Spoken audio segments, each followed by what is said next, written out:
dear students and honorable guests, Assalamu alaikum. First of all, it is indeed a great honor for me that in such a prestigious institution, I have been invited to speak to you, to share my thoughts on a subject which is very close to my heart, which is the Constitution of the Islamic Republic of Pakistan. Can I, before we start, ask all of you to raise your hands so that I have an idea of who I am speaking to? Who are the first year students here in this class? And the second year students? And third? And fourth? Is there a fifth year in LLB? Yes. Okay, fifth year students also we have? Or? Okay, so mostly we have first and second year students. Have you been given any lecture on the Constitution before in terms of the first year students? Yes, sir. Okay, so all those who are in senior years, fourth or fifth, because they would have by now a fair understanding of the Constitution, please bear with me because the lecture today, I would like to start from the very, very basics. It is important that we must have a basic understanding of the Constitution first. The foundation must be strong, and only then we travel forward. So for those who already have a fair knowledge of basic principles, please bear with me. It might be repetition for you, but for those who have no idea, it is important that they understand right from the beginning. So the first thing, and perhaps this will be the only thing that we will be concentrating today on, and that is the doctrine of ultra vires. Can anyone tell me what is the doctrine of ultra vires? If there is no one, it is all right because I'd like to explain myself. But if there is anyone who could shed some light on what is meant by ultra vires, anyone in the class? Okay. So ultra vires, before I explain what is ultra vires, all you students must know that a life of a constitutional lawyer, or any lawyer for that matter, revolves around just this one doctrine. Each and every case, particularly in the field of constitutional law, you can win if you can prove that the action taken against your client is ultra vires. So for all the students of law, it is imperative for you, whether today or later, you must have a grip on this doctrine, ultra vires. That is why it is so important for you to understand what is ultra vires. Because not just today, in your exams, in your practical life, in cases before the High Court, before the Supreme Court, if you can establish that the action taken against your client is ultra vires, you won the case. So what is ultra vires? Yes? Any law which is repugnant to the Constitution. Okay, it's a correct answer, but ultra vires is bigger than that. Your colleague has answered that any law which is repugnant, which means which is in violation of the Constitution, would be technically ultra vires the Constitution. It is a correct answer, but for your foundation and basis, we need to know what is the meaning of the term ultra vires. Ultra vires simply means outside, outside the scope of your powers or your limits. So you must understand this. Ultra vires, anything which is outside the scope of your limits or powers or authority. कोई भी चीज जब आपके दायरा इख्तियार से बाहर है, that is ultra vires. It is a very, very simple concept. So when you would be doing cases, you would see as even mathematicians, you would just need to do a simple exercise. कि आपने देखना है कि जो कोई order pass हुआ है आपके क्लाइंट के खिलाफ, if there is any even judgment, if there is any, if let's suppose your client has been terminated or sacked by the Prime Minister of Pakistan or by any private company, you would just have to check कि क्या वो order उस authority के दायरा अख्तियार से बाहर है. So you need to, before I explain the doctrine of ultra vires, understand that what it simply means. It means that anything or order or letter or any action which has been taken is outside the scope of powers of the authority which has taken that action. So can anyone from this side explain me what is meant by ultra vires? Anyone from the girls? I've just explained. I mean, it is important that we carry forward to other concepts only once we understand the first concept. So it is not that you will be judged, that you will be given a right or wrong answer. There is no wrong answer. Because it is not expected of you, any one of you, that you would know the Constitution by heart or you would know these doctrines by heart. So at least attempt to answer. If you haven't understood ultra vires, there is no point moving forward. So we will only move forward because the other concepts are only an illustration of what is ultra vires. In fact, the entire Constitution, there is no point reading it if you do not realize what is the importance or how ultra vires can come into play when we examine the Constitution. So once again, I will explain for all of you that this basic doctrine of ultra vires means outside the scope of your powers. It is extremely simple. कोई भी चीज जो आपके powers से बाहर, that is ultra vires. Now let us move forward. This is also, as lawyers, आप जी अपने ज़हन नशीन कर ले इस बात को कि there is no such thing as inherent powers. Only God, सिर्फ अल्लाह पाक के पास inherent powers हैं. He does not need to say that मैं फलां authority से power derive कर रहा हूं. Even the kings and the queens, the monarchs in the old days would say that by the authority vested in me by God, I hereby do this, I hereby appoint you as a judge, by the decree vested in me by God, I am doing this. So even the kings and queens in the previous days would rely on that power. So as lawyers, you must understand that there is no such thing as inherent power. It is a misnomer. Some of the judgments and the courts still use that in exercise of the inherent powers. It is incorrect. There is no such thing as inherent power. And why am I saying that inherent power? Because we come to the doctrine of ultra vires. So any person, whether it is a judge, whether it is the Prime Minister, the Chief Minister, the President, or even the Parliament passing a law, must exercise that power on the basis of that power having been conferred on that authority.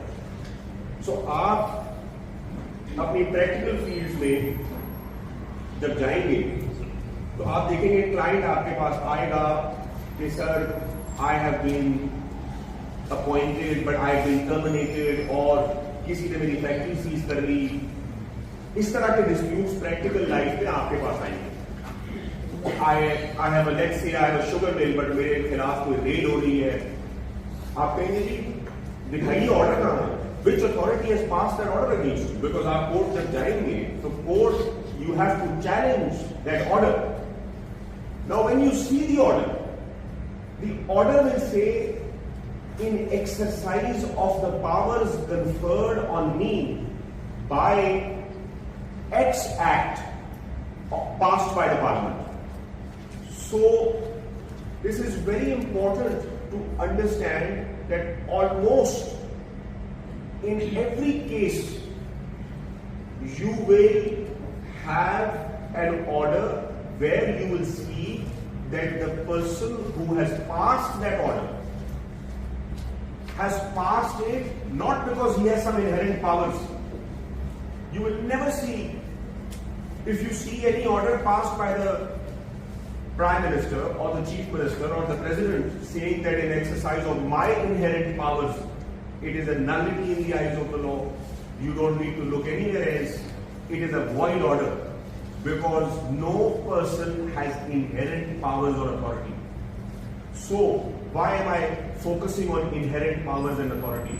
Because whenever you will see, and you will almost in every case see, that any body, whether it is the President or even the Parliament passing a law, it is passing a law on the basis of some higher law or power, conferring that authority and power on that body.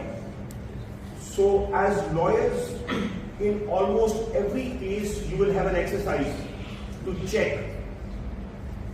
What is that exercise? That the order which is passed, whether that order is passed on the basis of exact power which is conferred on that authority or not. So again, the doctrine of ultra vires comes into play. You will have a very simple exercise to check that the authority, let's suppose the President of Pakistan,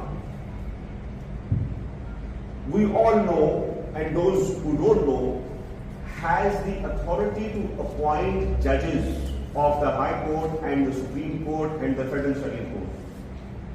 Now, how does he appoint?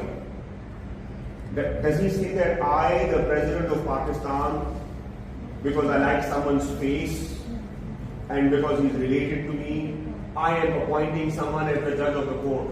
No, he cannot do that. So where is he deriving that authority from? Absolutely. He's deriving that authority from the Constitution. There must be some provision in the Constitution which would say that the President of Pakistan shall appoint a judge of the High Court or the Supreme Court. Now, let's suppose, so there is the authority, inherent power नहीं है, President साहब को एक power आइन में confer किया है. अच्छा. Now let's suppose, so that as lawyers you will immediately go to the Constitution and see where is that power. You will see that the power is conferred on the President, but there is also a manner in which he has to exercise that power. And the manner is that first of all, the Judicial Commission of Pakistan will consider, and with a majority, they will nominate to the Parliamentary Committee some names of those judges which the Judicial Commission has decided. Then it will go to the Parliamentary Committee, and then the Parliamentary Committee will send to the President, who will, as per the law, will merely be a post office. But assume you have a client who's a judge of the High Court, and he comes to you as lawyers and say that I have been appointed by the President of Pakistan, but there is one lacuna that Parliamentary Committee never approved my name. What would be your advice to him? The appointment made by the President of Pakistan of a judge of the High Court or the Supreme Court, but there is one link missing, that the Parliamentary Committee never approved his name. his appointment would be lawful or without lawful authority? Without lawful authority. Why? Can anyone stand up and say? May I? Yes, sir. Because the Constitution envisages that process should go through the parliamentary after the 18th amendment of the Constitution. Right? Brilliant. So you explained that because there is a fundamental link of parliamentary committee which came into existence in the Constitution after the 18th Amendment, but this brings us back to the doctrine of ultra vires. The order of the president appointing a judge is simply ultra vires. It is outside the scope of his powers, and therefore it can be struck down. This was just one illustration of what is meant by ultra vires. How important is the doctrine? The doctrine has two facets.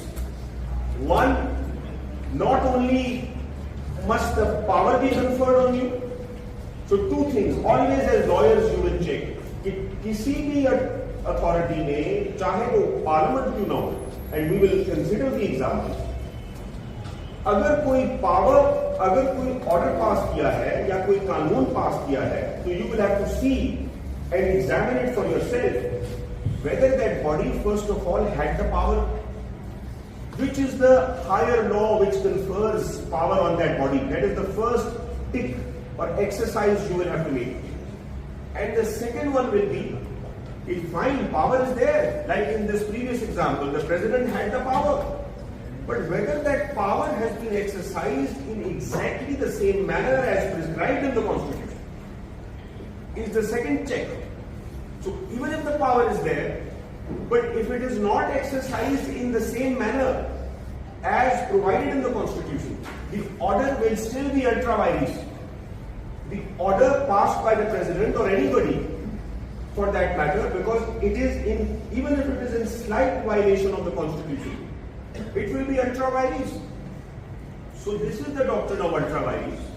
And if we have understood the doctrine of ultra vires, we move forward. Is there anyone who has not understood what is meant by ultra vires? May I? Please. What do you think about the practical situation in our country? Except is that the overly ultra vires, the influence of the army, the influence of the political pressure in the judiciary. What do you think about it? It is a very good question, but as a student, and I think I agree with you, that at this point in time, the violation of the Constitution is extremely rampant. But as a student of law, before we get into politics, can you, like you said, that there are violations of the Constitution, point out to any one example of how, in which instance, which provision is violated? If you can, fair enough. Otherwise, I have 7 or 10 examples which I will share with you and your colleagues, which at this point in time are being violated. But do you have any example of how, in which situation, which provision of the Constitution is violated? Any one example? No, you mentioned that at this point in time, violations of the Constitution is the norm. Appointment of the judges, यहाँ पर भी violation होती है for the हमारे जो armies हैं वो. Let's go one by one, because you see, it is important as students. There is a difference between all of you and the general audience. You as lawyers, if you are saying one thing or making an opinion, it must be extremely thorough. Like doctors. So for example, you will see on TV anchors every night they are hosting a show on what is meant by what provision of the Constitution. They are not experts. But sir, in a case, in a transfer case, recently, जो CPO जो doctor साहब थे उनका case transfer का था, उसमें जजेस भी सवाल करते हैं वकील से कि भाई इलेक्शन टाइम पे क्यों नहीं होते? ये कौन सा लेवल क्वेश्चन है कि वो उस वकील से पूछे यहाँ बताएं appeal किया जा सकता है यहाँ पर, knowing the law, the constitution, and it is totally a violation of the law also. So फिर यहाँ पर क्या situation है? यहाँ पर judges क्या कर रहे हैं हमारे, और हम यहाँ पर cases को कहेंगे कि that is a violation of the constitution because they are guardian of the constitution and co. बताना चाहिए. I've taken your question and I'll get back to you on and remind me if I don't before the end of the class on the Dover's case of Election Commission of Pakistan 184.3 का जो question है. But we were moving. I had explained to you the doctrine of ultra vires, and my question to all of you was that if any one of you has not understood ultra vires, this is the time to tell you before I move forward. Is there anyone who has not understood ultra vires? It is clear. It is clear. Sir हम देखते हैं कि the constitution provisions की violation होती है, बिल्कुल होती है. उसका मतलब what is the sanction behind it? कि फॉर एग्जांपल इफ एनी जो कि कॉन्स्टिट्यूशनल पोस्ट ऐड करता है टाइम एंड अगेन वो वायलेशन करता है, फिर वही केस कोर्ट में जाता है, कोर्ट फिर कहती है कि भाई कानून ये है, ये कितनी बार चलेगा, उसके पीछे सजा क्यों नहीं मिलती? क्या मतलब ये कॉन्स्टिट्यूशन कोई मजाक है? Thank you. It's a good question. What is your good name, gentlemen? Ghulam Haider. Ghulam Shabbir, remind me to get back to you on this because if I just in between respond to you, it will disturb the chain of my thought as well as the others. But I will remind. And what was your good name? Sana, I will also respond to you on Dover's case. Okay. So going back to ultra vires and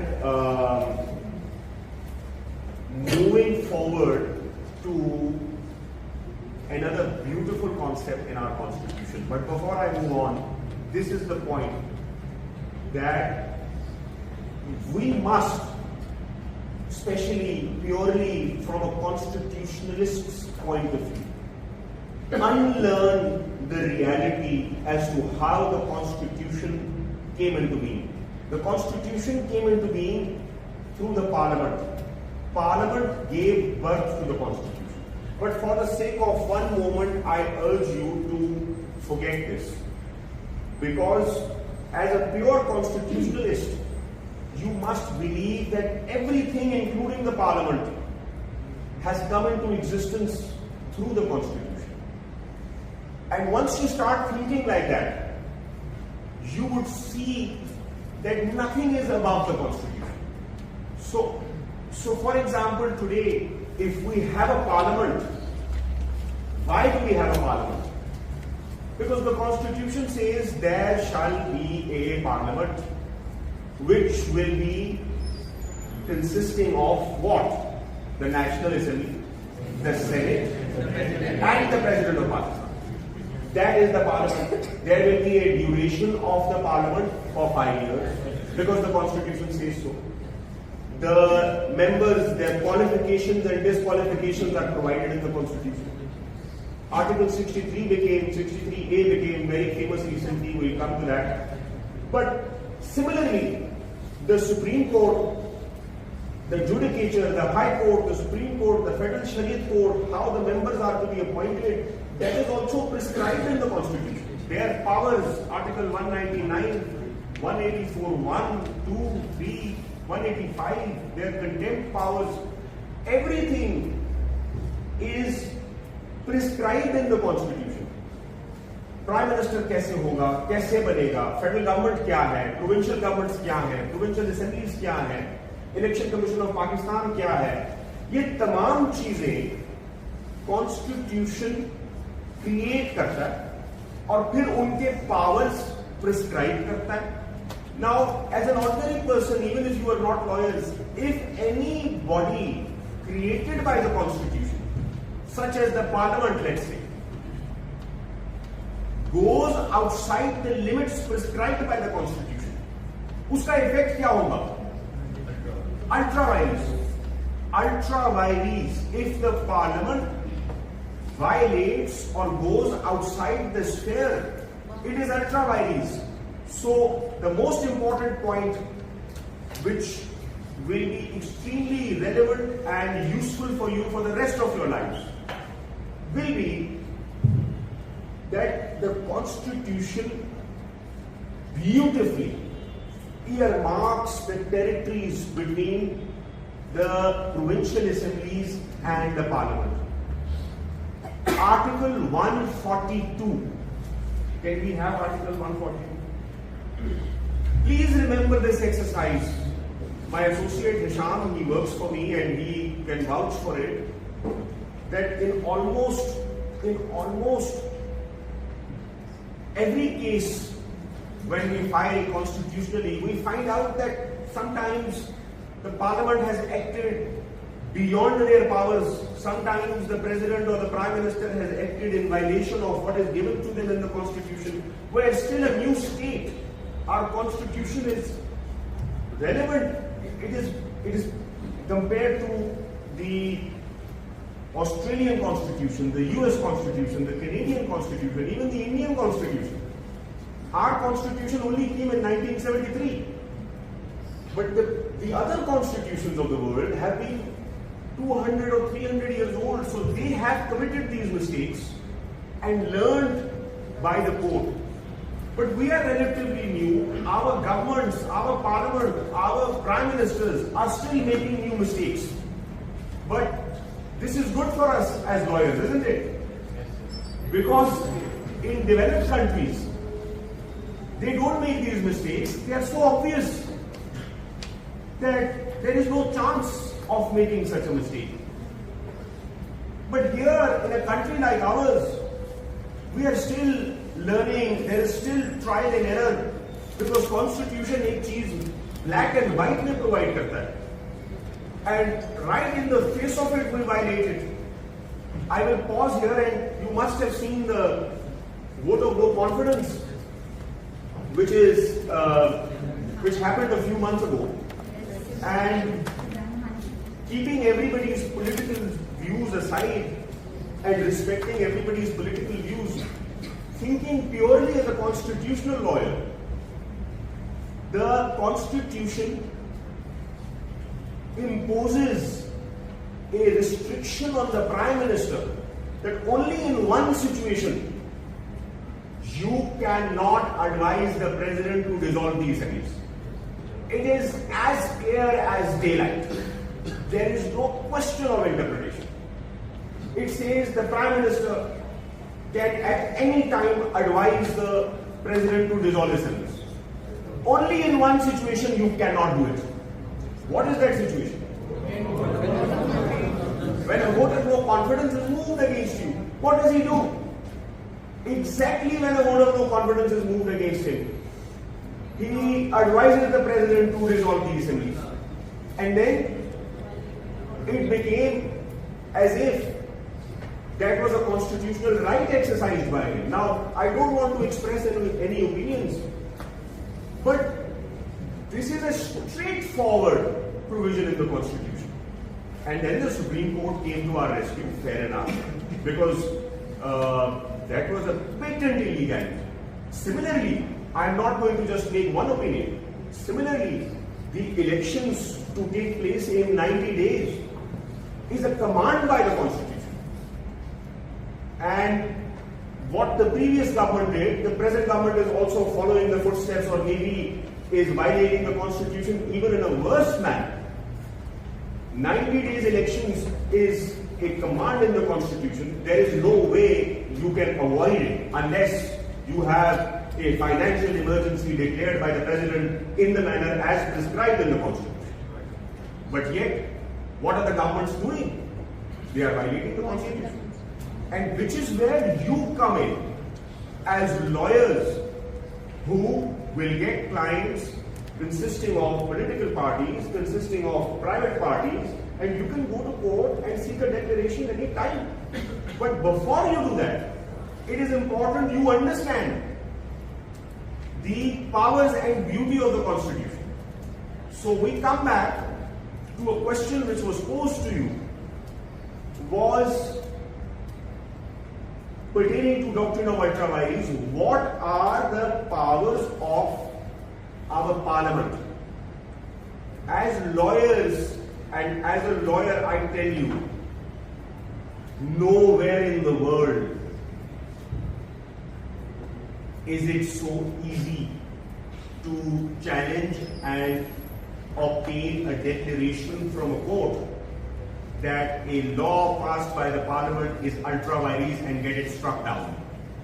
It is only in Pakistan that we have such powerful courts which are only doing their duty because they've taken an oath to preserve and protect the constitution.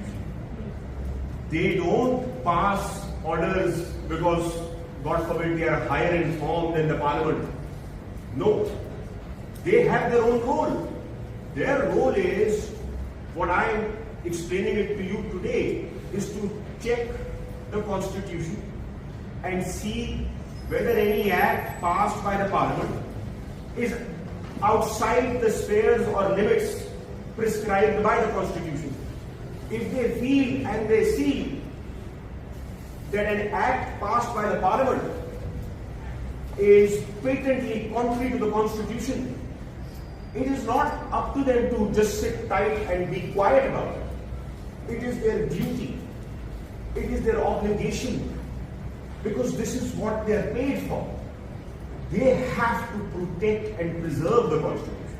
How will they do it? By striking down. Not even for a second that instrument must live, which is in violation of the constitution.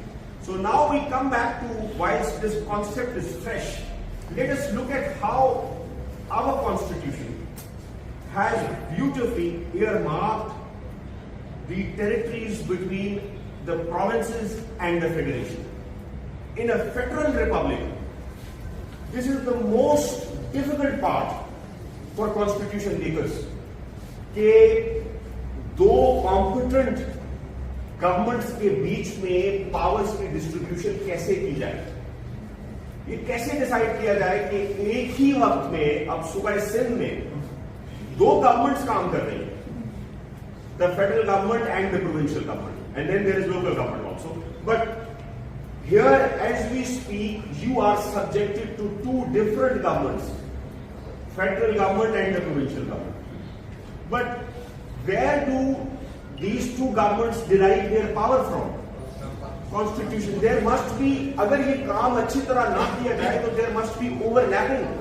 There would be fights between the two governments. One will say it is my subject, the other will say it is my subject. What will happen then? You will go to court and get a declaration. Whose subject is it? So, once again, a very good exercise and a very easy exercise. But it is so rewarding, I tell you, that imagine एक कानून पास करने के लिए you need majority of the house. But as a lawyer, you can get a law struck down only on the basis of your own understanding and interpretation and your own hard work. If you do this exercise right. What is that exercise? Article 142 I want. जी, तो थोड़ा सा zoom कर लो. अगर आप ये practice, इस practice में आना चाहते हैं, this is your Bible. Article 142A, इसको गौर से पढ़िए.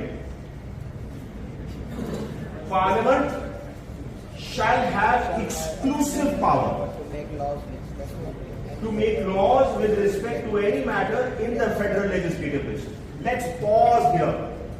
This is a command by the Constitution के Parliament के पास exclusive, nobody else, no province, no one else, only the Parliament shall have exclusive power to make laws. किस तरह के कानून बना सकती? Which laws? Which are in the federal legislative list. Now, what is federal legislative list? Can anyone tell me? Sir वो पीछे schedules में होते हैं कि these are the subject matters which the parliament can make the law. Very good. So we will go to the fourth schedule, but this 142A, I tell you, is not just क्योंकि लिखा हुआ है. इतने cases हैं, even as a young and new lawyer like me in my second year, third year, we were able to get a couple of acts, and I will mention it to you. These are reported judgments struck down by the court. So this is the most important tool, जो कि सिर्फ लिखा नहीं हुआ. The courts have made use of this article. And how? Let me demonstrate. But before I go to the entries, 142 जिस तरह कह रहा है, अब C पढ़े आप. Subject to paragraph B, a provincial assembly shall and parliament shall not have the power to make laws with respect to any matter not enumerated in the federal legislative list. If you remember just these two statements, commands, which are complementing each other, reciprocating each other.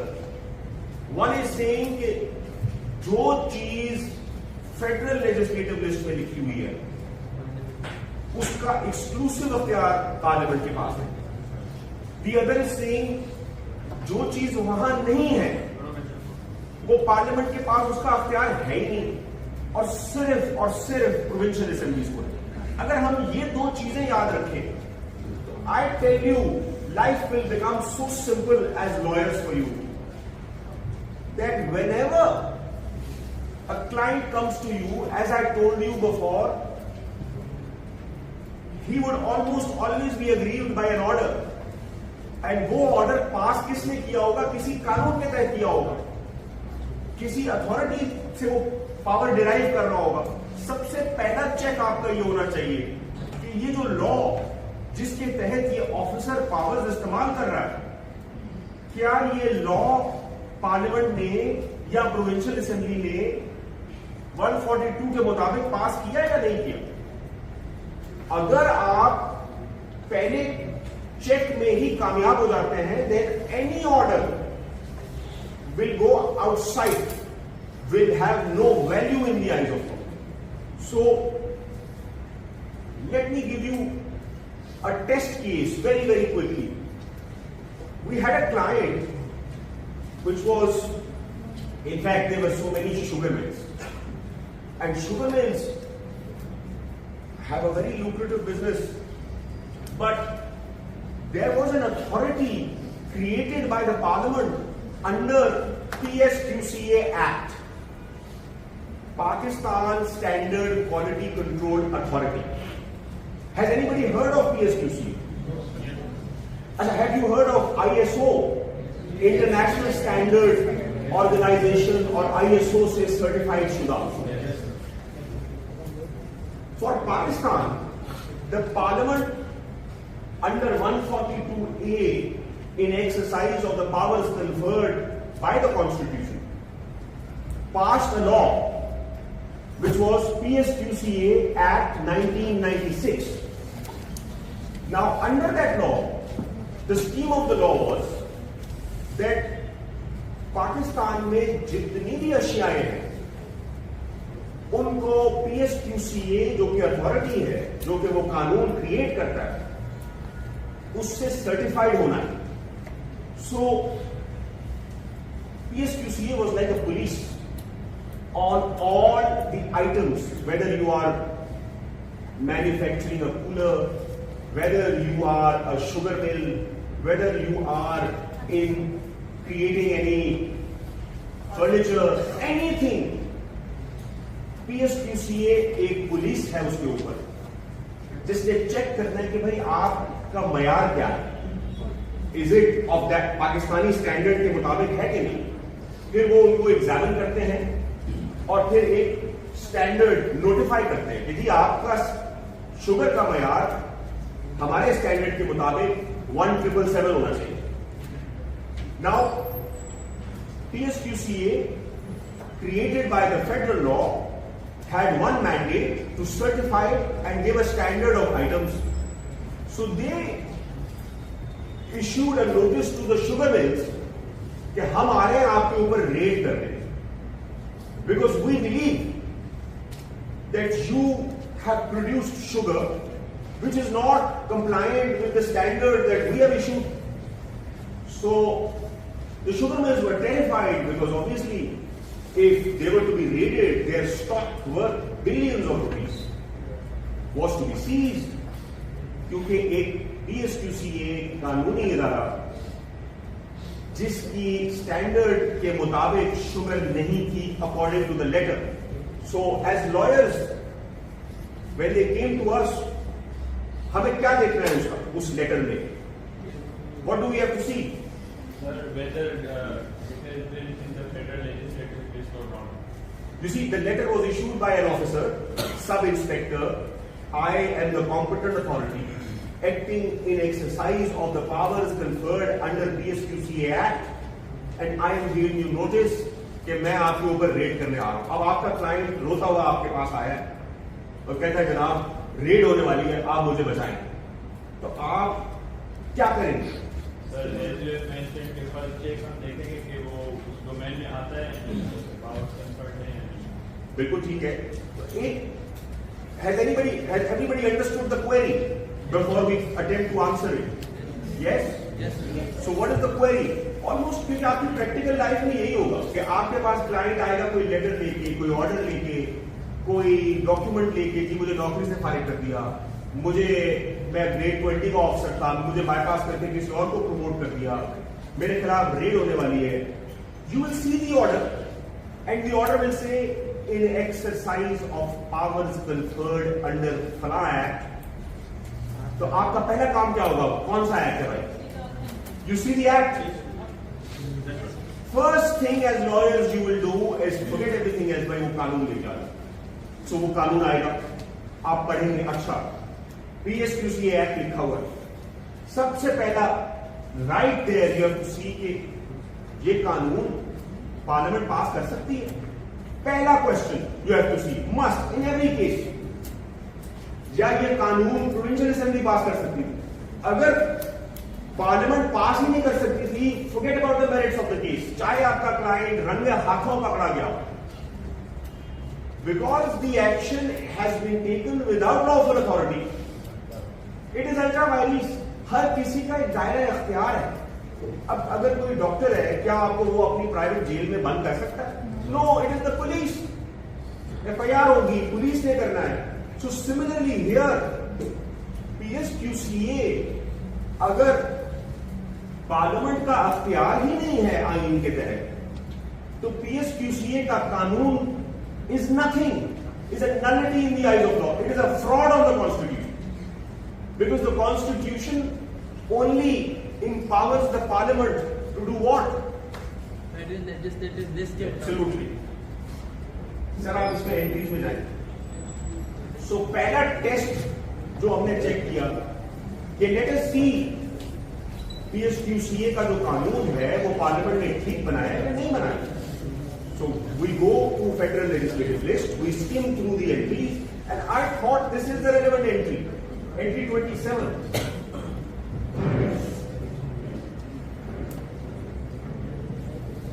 Yes, stop here. 27 to the left.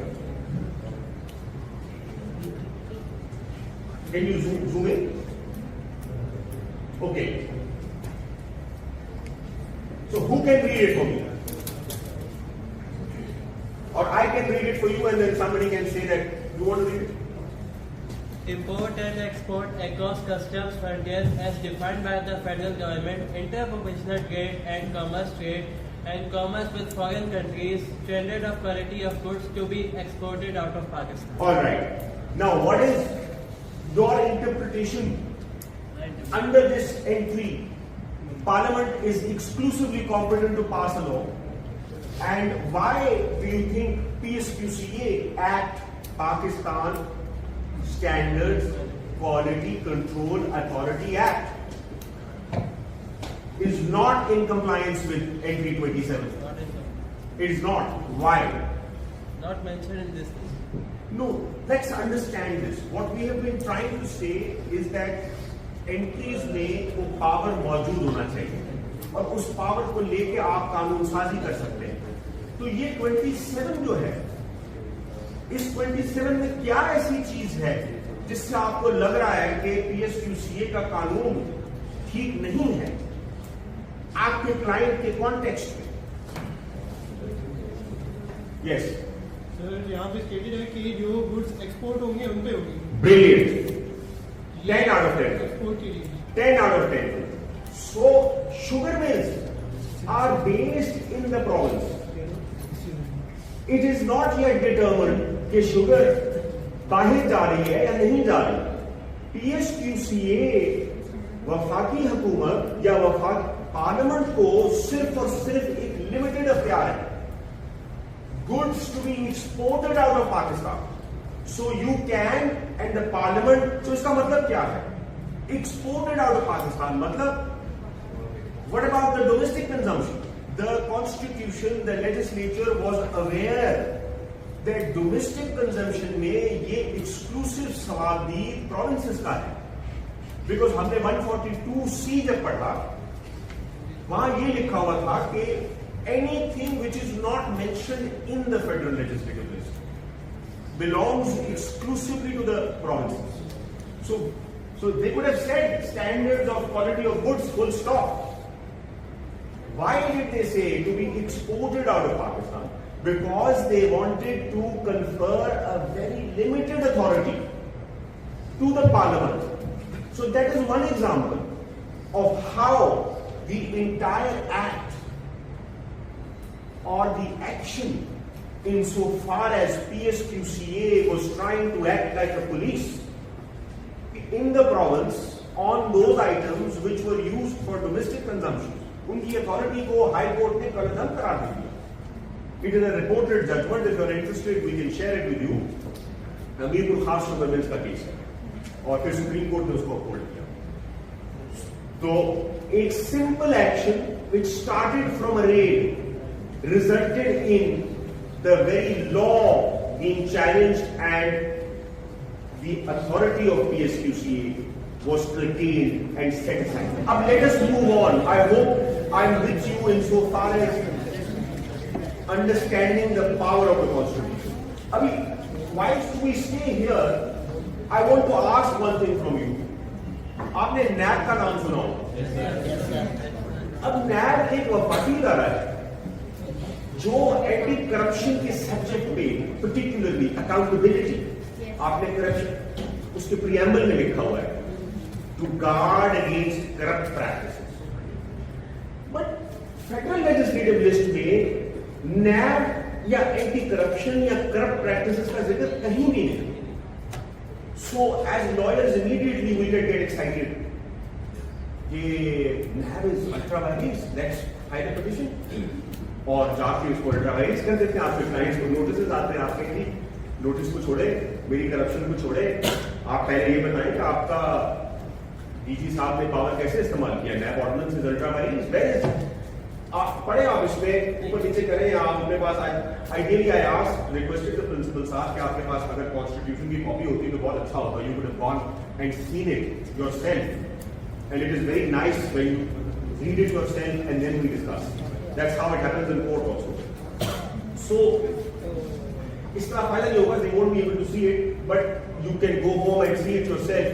I, at least, in all the entries, मुझे कोई entry relevant नहीं मिली जो NAP से या NAP को empower करती हो.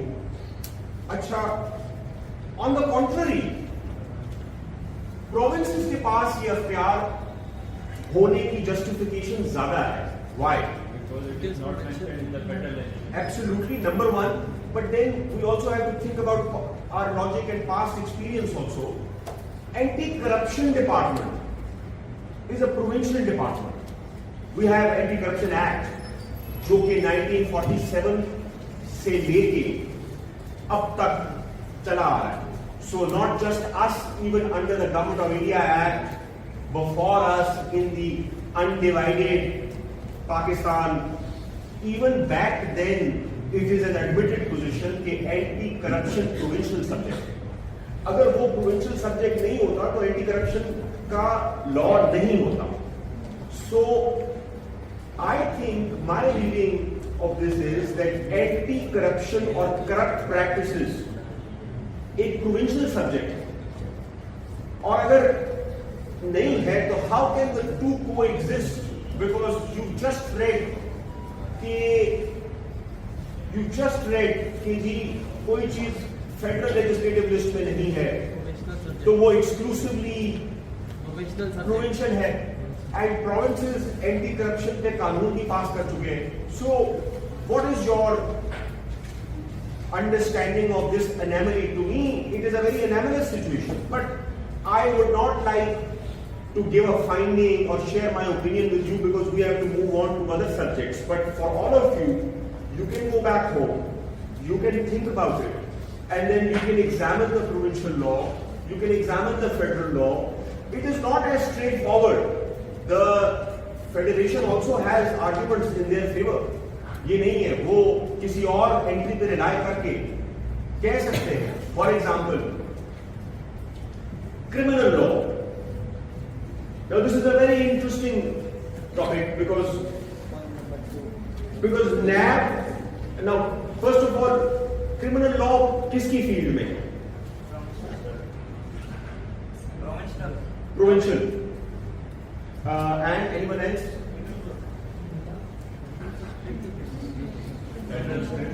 Okay, ये दोनों तुक्के आपकी तरफ से because we need to see 142B में जाए because we are moving to now another field. हमने दो बातें ब्लैक एंड व्हाइट देख ली कि जो वफाक के पास नहीं है वो प्रोविंस का है, जो FLL में है वो प्रोविंस का नहीं है. एक और एंट्री है बी. यस कंकरेंट अबॉलिश हो चुकी है लेकिन सिर्फ ये 3 subjects concurrent. Parliament and the provincial assembly both shall have power to make laws with respect to criminal law, evidence and procedure. This is a very interesting point because to me it makes no sense to make 2 appropriate legislatures and sovereign legislatures. उन दोनों को एक subject पे अख्तियार देना that means you are inviting junk. What is the? I mean, if you say that province और वफाक दोनों एक टाइम पे एक ही सब्जेक्ट पे कॉम्पिटेंट होंगे, then aren't you inviting that there should be conflict? Why should you have a concurrent field? I mean, at least as a lawyer, I think that there are disadvantages of having a concurrent field. But that is not to say that there has not been concurrent fields. 1973 से 2010 तक 18th Amendment से पहले हमारे पास concurrent legislative list थी, जिसमें कोई 35 से 50 subjects थे. उससे India still today has concurrent legislative list. And other countries also have concurrent legislative list. उसके अपने फायदे हैं. लेकिन I don't think that if you have a concurrent list, you have 2 appropriate competent governments fighting on one subject. So imagine Parliament पास करती है, CRPC में कोई amendment आती है और provincial assembly अगर उसको overrule कर देती है, तो what would be the effect? Parliament will be prevail. Parliament prevails. According to Article 143 or 144, it says that where there is a conflict between provincial or federal law, the federal law will prevail. Okay, good answer. But tell me something.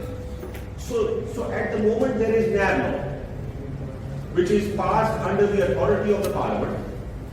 But let's say Parliament कहती है कि मैंने ये जो कानून है और provincial assembly उसी कानून को एंटी करप्शन के सब्जेक्ट को लेके नैब अमेंडमेंट कर देती है. Which one will prevail? Yes. The NAB law always prevails because NAB law is a special law. I beg to disagree with respect and don't take it personally. Let me listen better. What is your good name, sir? My name is Saad Ahmed. Saad, the question about special and general law is a completely different field. वो एक बिल्कुल different field है. लेकिन हम यहाँ competence की बात कर रहे हैं. अगर आप बताइए कि जैसे मैं बता रहा था आपको कि पार्लियामेंट के पास अगर आईनी तौर पे अख्तियार ही नहीं है कि नैब के सब्जेक्ट पे कानून साजी कर सके, तो फिर चाहे वो स्पेशल लॉ हो चाहे वो जनरल लॉ हो, it will be ultra vires, it will be of no value. Why? Because the parliament never had the authority. So अब उस क्वेश्चन से मैं आपसे पूछ रहा हूं कि अगर प्रोविंशियल असेंबली नैब कानून को तरमीम इस ग्राउंड पे करती है, अमेंड करती है कि because anti corruption is my subject, I am amending the NAB ordinance and I am excluding section 5 from it. There is a federal law which is the NAB law.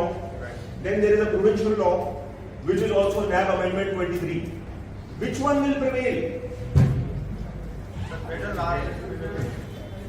Federal law, and you also said federal law will prevail. Now let us look at 143. This is correct. General statement is federal law will prevail, but it is not entirely correct. Let us see why. 143 दिखाएं। ये समझना बड़ा जरूरी है। That's it. थोड़ा सा zoom करें। कम से। Can anyone point out why I am saying कि कुछ situations हो सकती हैं जिसमें provincial law will prevail? To the extent of it. अच्छा, ये दिस मीन्स दैट जहां तक वायलेशन हो रही है उस हद तक प्रोविंशियल लॉ नहीं फेडरल लॉ प्रिवेल करेगा। यहां तक तो करेक्ट है। मैं कोई और बात पूछ रहा हूं। If they are both neck to neck against each other, let's suppose NAB के सब्जेक्ट पे वफाकी कानून और सूबाई कानून एक दूसरे के खिलाफ ऐसे, तो कौन सा प्रिवेल करेगा? I say that there would be one situation where provincial law will prevail, but why? Which is that situation? You want to answer? Yes, thank you. Because इसमें लिखा हुआ है कि the provincial assembly is repugnant to any provision of an act that in emergency of parliament is competent to enact. And इधर लिखा है कि only the provincial assembly shall prevail that act. Provincial assembly का तो नहीं लिखा हुआ shall prevail. It says the act of the parliament shall prevail and the act of provincial assembly shall to the extent of repugnancy be void. But in this article there is a catch phrase. I want you to point out that catch phrase. Before or Absolutely. This is the most important point. It says which the parliament is competent to enact. So for example, अगर आप अपनी legal research और अपनी फहम में ये इस नतीजे पे पहुंचते हैं कि जनाब नैब का कानून पार्लियामेंट तो है ही नहीं competent because there is no entry under which the parliament could have even passed the NAB law, then 143 does not even come into existence because only when the parliament is competent to enact a law and the provincial assembly is also competent to enact a law, and then there is a conflict, then the law passed by the parliament will prevail. So for example, in my opinion 143 is only relevant for 142B. This is the answer. 143 can only be pressed into service, can only be invoked on 3 subjects: criminal law, criminal evidence and criminal procedure. If in 3 subjects पे दोनों ने कानून साजी की है तो parliament का कानून प्रिवेल करेगा। लेकिन अगर कोई ऐसा सब्जेक्ट है जिसमें पार्लियामेंट शुरू से लेके कॉम्पिटेंट है ही नहीं तो 143 में नहीं जाएंगे हम 142C में जाएंगे, because we will say that the provincial assembly is competent, parliament was never competent. So that was just one quick exercise. But moving on, इतना आसान नहीं है ये, बिल्कुल straightforward cases. It gets more trickier. Let's go forward. Get me the entry number 3. Now this is very interesting because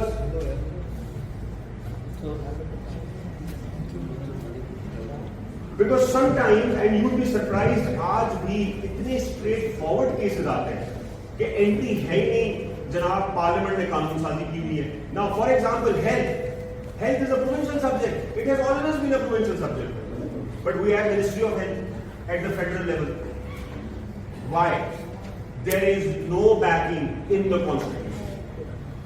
entries में कहीं पे भी हेल्थ नहीं लिखा हुआ, ना कंकरेंट लिस्ट में था, कहीं भी नहीं था। फिर हमारे पास फेडरल मिनिस्ट्री ऑफ हेल्थ कौन से कानून के तहत, it is ultra vires. So, and you would see there are so many blunders like that.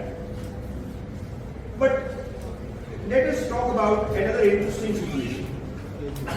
आप जरा कॉर्पोरेशन की एंट्री में चले, that is entry number 31.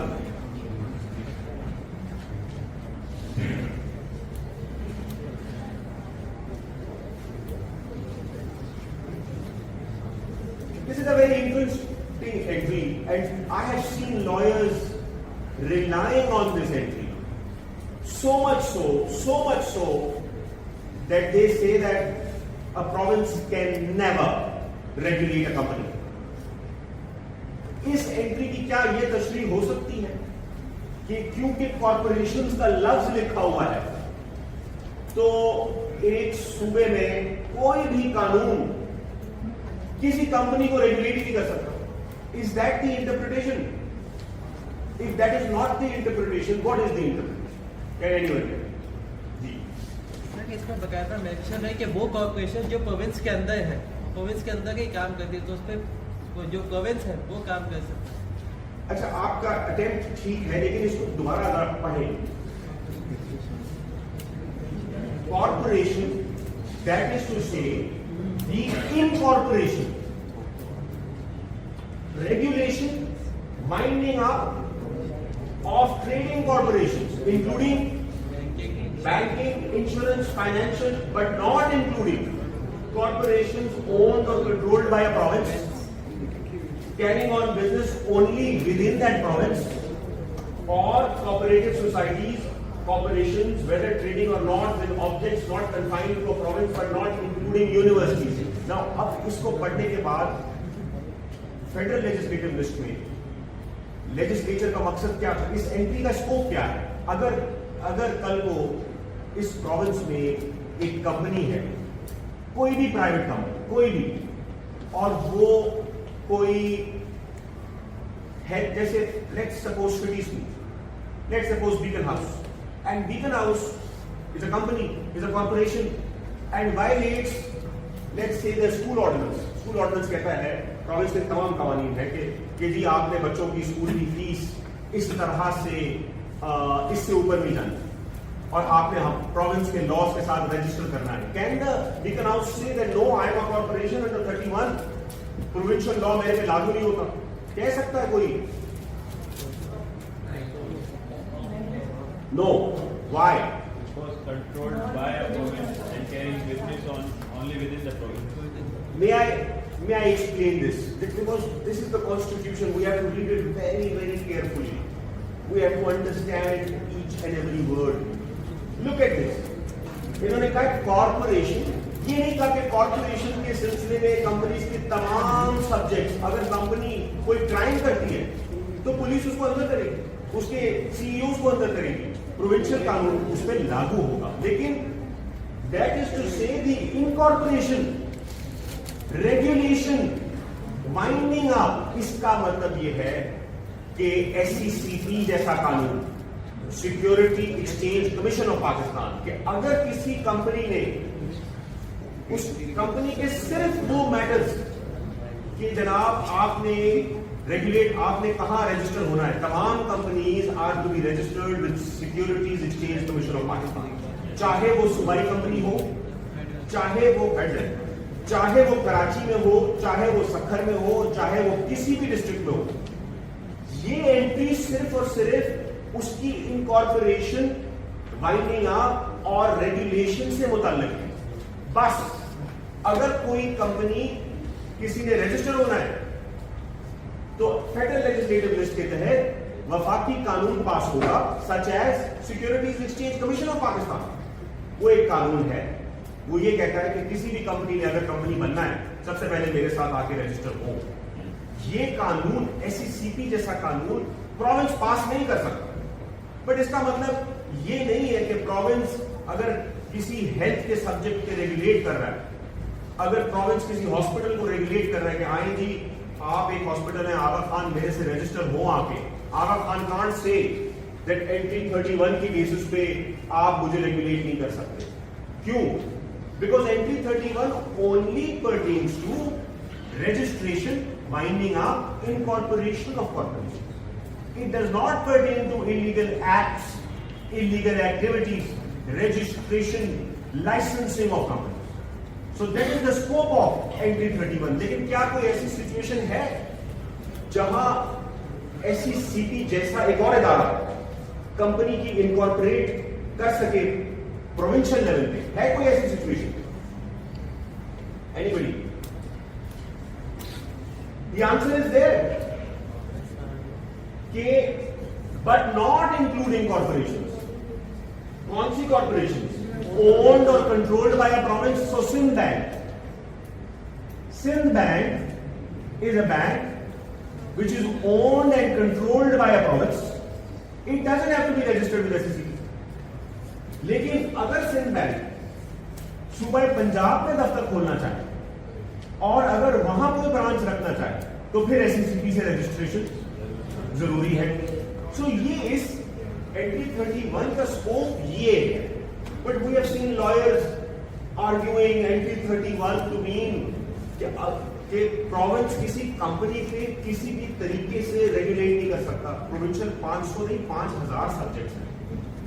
अगर हम ये तशरीह कर देंगे तो 5000 सब्जेक्ट्स कंपनी के ऊपर लागू नहीं होंगे। Every company will say that the province can't regulate you. So that is not the intent of entry number 31.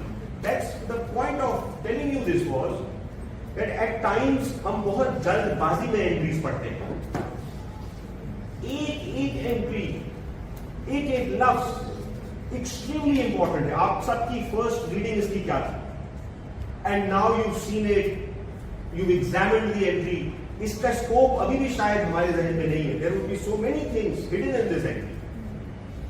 So that was one way of explaining it to you. Now, before I move forward, I want to leave this exercise for you to do it at home. Entry 3 दिखा।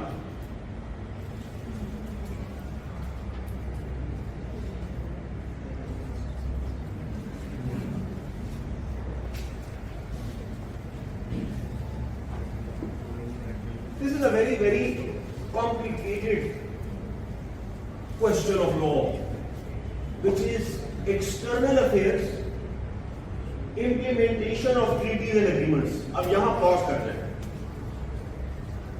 Implementation of treaties and agreements इतना wide scope है इसका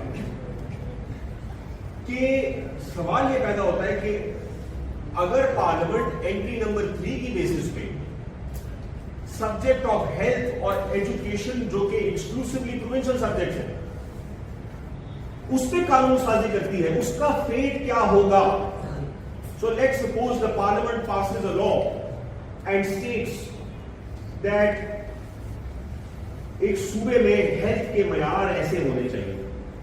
हम एक body create करते हैं, federal health authority, और federal health authority से हर एक अस्पताल को रजिस्टर होना है, तमाम डॉक्टर्स को हमारे सामने पेश होना है, और जब तक फेडरल हेल्थ अथॉरिटी सर्टिफाई नहीं करेगी, no hospital can function in any province.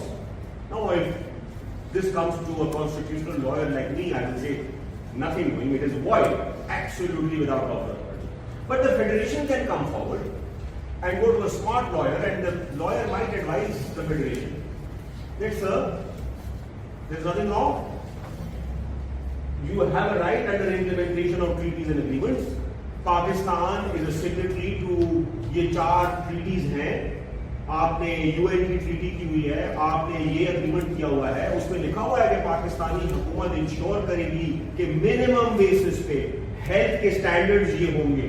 तो आपने कोई गैर कानूनी काम नहीं किया, आपने सिर्फ और सिर्फ उस इंप्लीमेंटेशन ऑफ ट्रीटी को इन्फोर्स करने के लिए ये कानून साजी की है। So then what will be your answer if you are representing the province? Anyone? कुछ ट्रीटीज मतलब ऐसी भी होती हैं जो डायरेक्ट प्रोविंस से भी होती है मेरे ख्याल में। इसमें यह है कि ट्रीटीज हमेशा, ये आप याद रखो, हमेशा वफाकी हुकूमत कर सकती, कभी भी no province has a right to do a treaty. In fact जो हम आज डिस्कशन कर रहे हैं, अगर प्रोविंस ट्रीटी करेगा तो 142A की वायलेशन होगी, बिकॉज वो फेडरल लेजिस्लेटिव लिस्ट में है। इंटरनेशनल एनजीओ जैसी होती है, हाँ, वो भी इंटरेक्ट करके डायरेक्ट प्रोविंस से। देखिए वो एनजीओज प्रोविंस से इंटरैक्ट करना इज नॉट कानून साजी। वी आर टॉकिंग अबाउट कि पार्लियामेंट या प्रोविंशियल असेंबली कौन से सब्जेक्ट्स पे कानून साजी कर सकती है। ये जो सब्जेक्ट है इंटरनेशनल ट्रीटीज का, ये एक्सक्लूसिवली वफाकी सब्जेक्ट है, इस पे कोई बहस नहीं। और अगर कल को प्रोविंस कोई ऐसा कानून पास करे कि मैंने फलानी इंप्लीमेंटेशन ट्रीटी पे मैं ये कानून पास कर रहा हूं, ultra violence, illegal, they have no authority because foreign affairs is a federal subject, it can never be a provincial subject.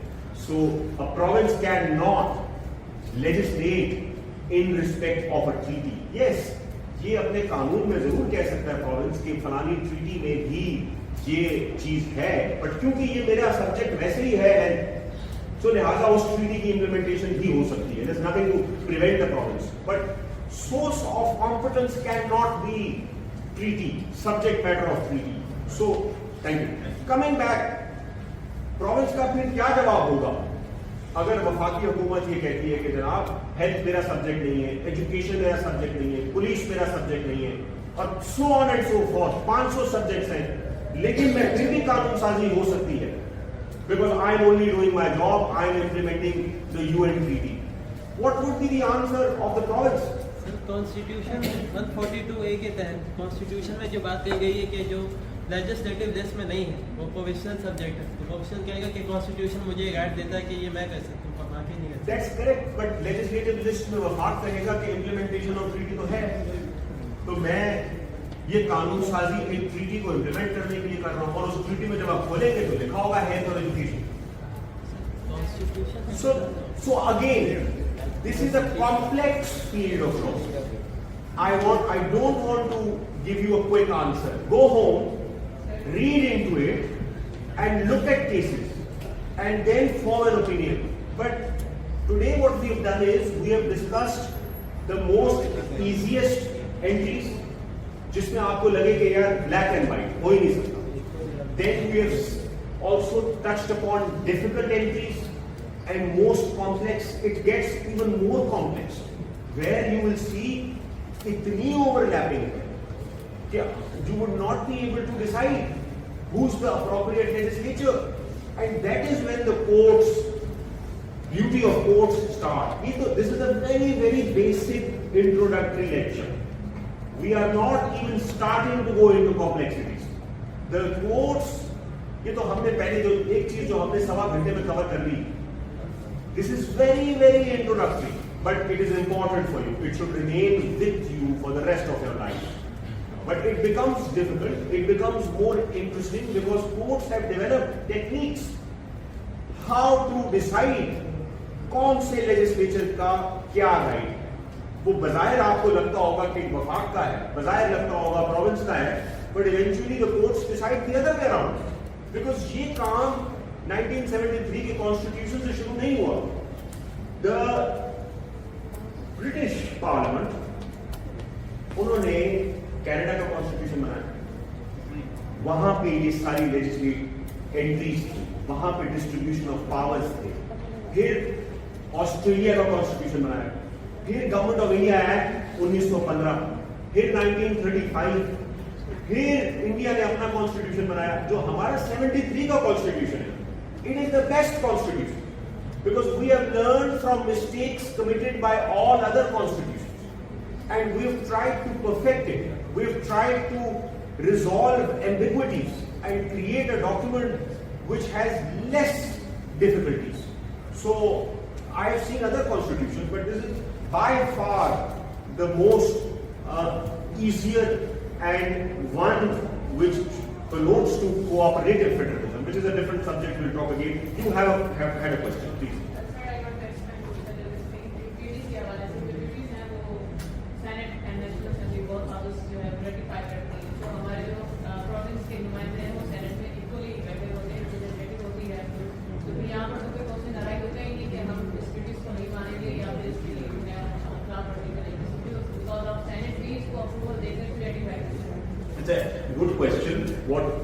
has asked is because Parliament consists of not just the National Assembly but also the Senate. Senate में आपके सूबाई नुमाइंदे बैठे होते हैं और जब उनके सामने कोई ऐसे हेल्थ के सब्जेक्ट पे जो प्रोविंशियल सब्जेक्ट है कोई ट्रीटी आती है और फिर भी कानून साजी वो करते हैं तो फिर तो गैर कानूनी गैर आईनी बात हो ही नहीं सकती। क्वेश्चन अच्छा है लेकिन इसमें हमने जो आज कॉन्सेप्ट समझा है वो ये है कि parliament which includes the national assembly and senate जब भी गलती करती है और गलती कर सकती है जब भी गलती करती है कि आईन की खिलाफ वर्जी करती है तो उसको आप सिर्फ इस बात पे कंडोन नहीं कर सकते कि क्योंकि पार्लियामेंट में नेशनल असेंबली में भी तो एमएलए आपके सूबे से गए हुए हैं। The national assembly MLA are not just from Islamabad, they are also from the province, understandable, but the point is that even your own representatives can make mistakes, but if they have committed a mistake which is a fraud on the Constitution, which the Constitution does not allow them, just because they are representing the province, do they have the right to represent you in a manner which violates the Constitution? No. Who has to see? The judiciary has to see कि क्या ये कानून गैर आईनी है या नहीं, but judiciary को कौन असिस्ट करेगा?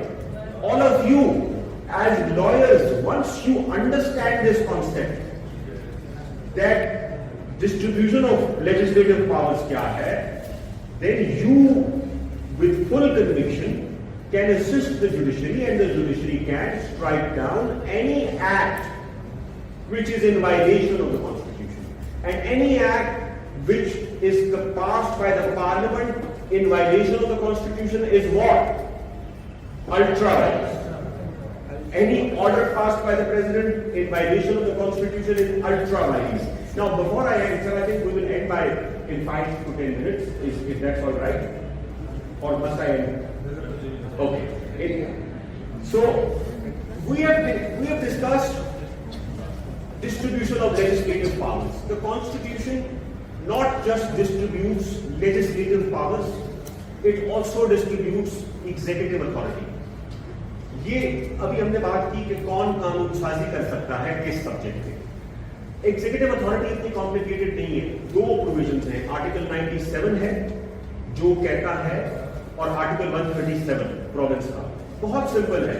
वो ये कहता है कि the federal government shall have executive authority, the extent of the federal government's executive authority shall extend to all those matters which the parliament is competent to legislate.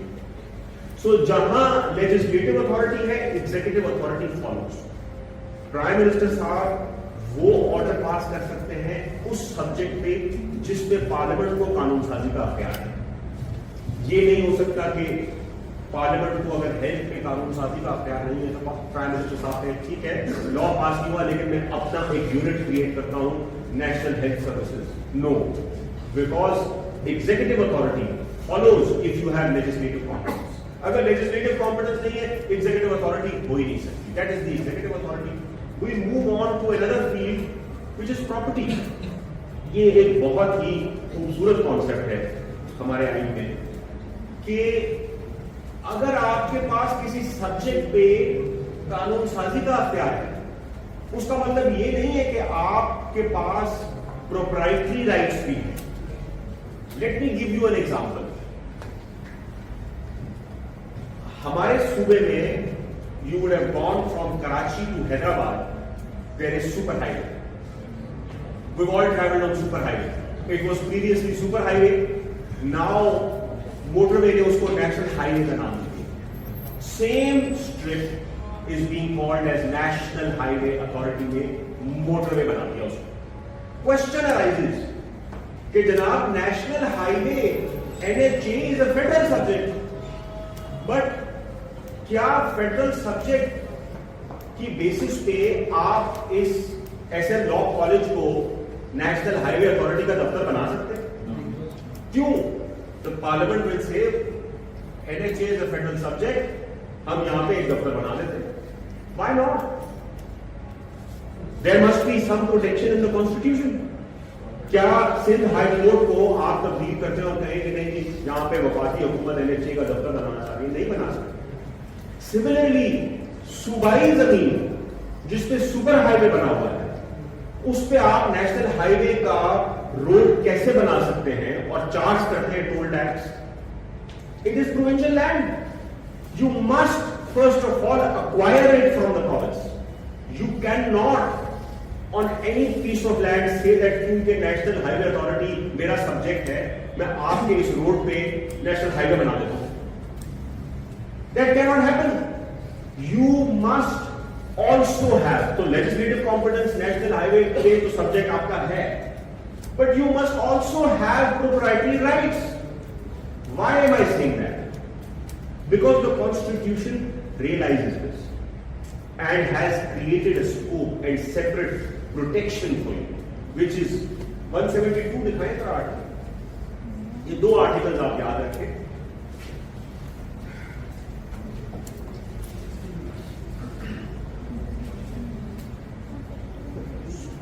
So the Constitution realizes that legislative competence एक बात है, आपके पास legislative competence ना हो, लेकिन proprietary interest is separate.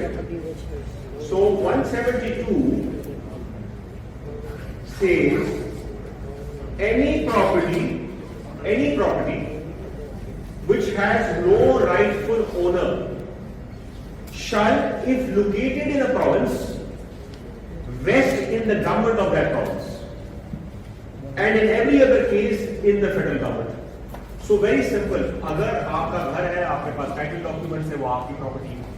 जहां कोई property ओनरलेस property है वो वफाक की नहीं होगी, वो सूबे की होगी।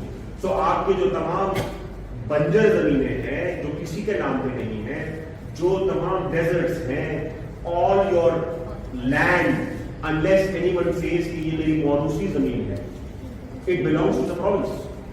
सो if the land belongs to the province, how can the federal government national highway provincial जमीन को अक्वायर करने के बगैर कैसे बना सकते हैं और उस पर टोल टैक्स कैसे ले सकते हैं? तो 152 इज द प्रोविजन, बड़ा इंटरेस्टिंग प्रोविजन है। This says acquisition of land for federal purposes. The federation may, if it deems necessary, to acquire any land situated in a province for any purpose connected with a matter with respect to which the parliament has power to make laws.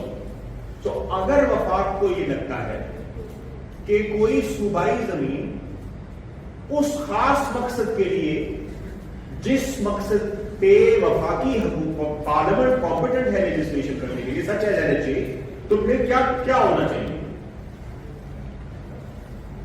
Has power to make laws, require the province to acquire the land on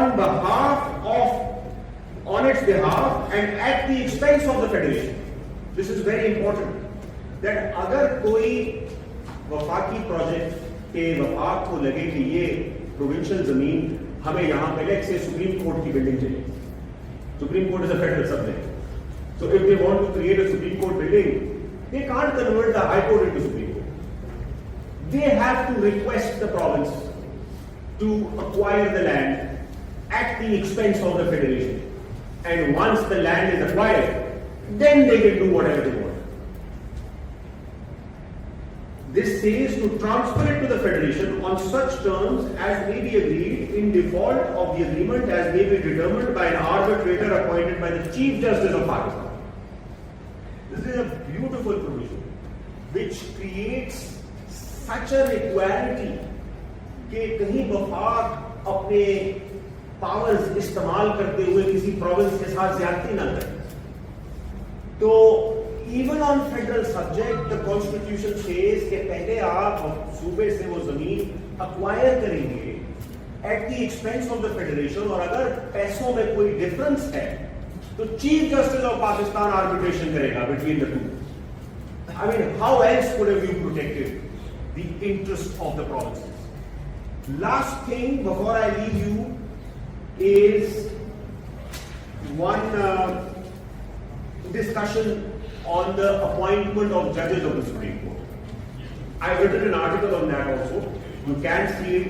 I will share my website or my card. You can have it, or you can see it. Some of the articles that I've written in Dawn and Express on some of the constitutional provisions. You can find them. I've written one on 63A. I've written one on appointment of judges. I've written one on Supreme Judicial Council and some other. If you are interested, you can see them. But last thing on appointment of Supreme Court judges. Article 175A states that Judicial Commission of Pakistan किसी भी जज को supreme court का जज appoint कर सकते हैं. ये straight forward command. Supreme judicial council which consists of 8 or 9 members. 9. So the straightforward, the Judicial Commission of Pakistan nominate करेगी. Now एक बहुत बड़ी बहस शुरू हो गई कि जनाब नॉमिनेट तो करेगी, लेकिन क्या सीनियर मोस्ट जजेस ऑटोमेटिकली ऊपर जाएंगे और वो अपॉइंट होंगे सुप्रीम कोर्ट में, या फिर सुप्रीम जुडिशियल काउंसिल का सवाबदीद है कि वो किसी भी जज को तमाम हाई कोर्ट्स में से डिसाइड करके ऊपर ले जाए. So debate started and takes number, let's say 15 or 10 for consideration of the Supreme Judicial Council. Now eventually the Supreme Judicial Council decides whether number 15 is correct or not. But the real problem lies in when you select for nomination or consideration of the Supreme Judicial Council, the 9 members, you cannot deprive the Supreme Judicial Council to even consider the first 1 or 2. So at this point in time, what is being happening is that the Honorable Chief Justice of Pakistan nominates not the first, not the second, not the third, but let's say he nominates the 6th for consideration of the Supreme Judicial Council. If that happens, in essence what is he doing? He is rejecting the first 5 single-handedly, which power the Chief Justice doesn't have. This power rests with the Supreme Judicial Council. So the one way out would be that, sir, fine, you decide and make these appointments on merit. Don't appoint number 1 in seniority. Appoint even number 25th if you have to.